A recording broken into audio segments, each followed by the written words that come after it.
Please subscribe and like my channel, नन्हे सपने।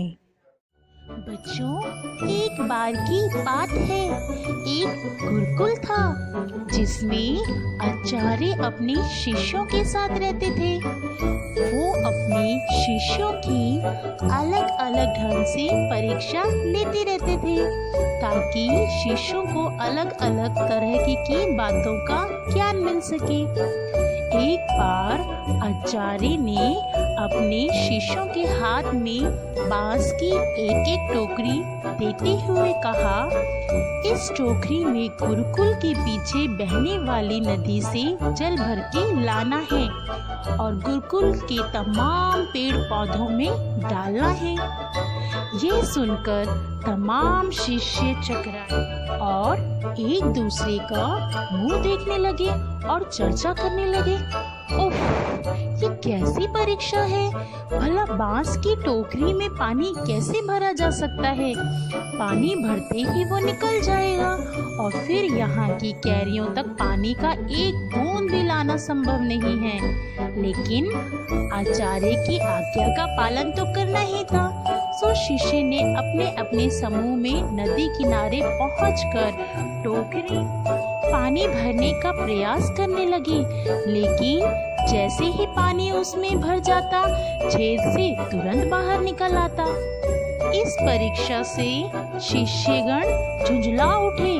कईयों ने टोकरी नदी में फेंक दी, कई चुपचाप रास्ते से गुरुकुल लौटा। हाँ, एक शिष्य था जो लगातार पानी भर रहा था क्योंकि आचार्य ने कहा था, इसीलिए वो लगातार टोकरी में जल भरता और टोकरी में से जल निकल जाता।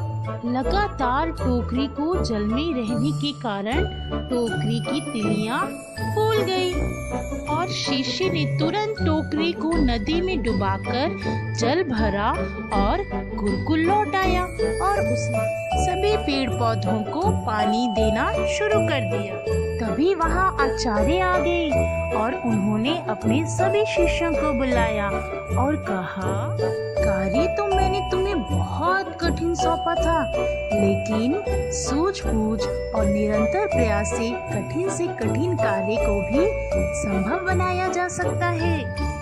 और शिष्य समझ चुके थे, निरंतर प्रयास करने से असंभव कार्य को भी संभव किया जा सकता है। सभी शिष्यों को इस बात का ज्ञान हो गया था। बच्चों, हमें भी यही शिक्षा मिलती है कि हमें कभी भी हार नहीं माननी चाहिए, हमेशा प्रयास करना चाहिए। कोई भी कार्य कठिन नहीं होता, हमेशा लगन और निरंतर प्रयास करने से हर कार्य को संभव बनाया जा सकता है। मज़ा आया? बच्चों, आपने मेरे चैनल को अभी भी सब्सक्राइब नहीं किया? आपकी स्क्रीन के नीचे रेड कलर का सब्सक्राइब बटन है, सबसे पहले आप उसे प्रेस करो।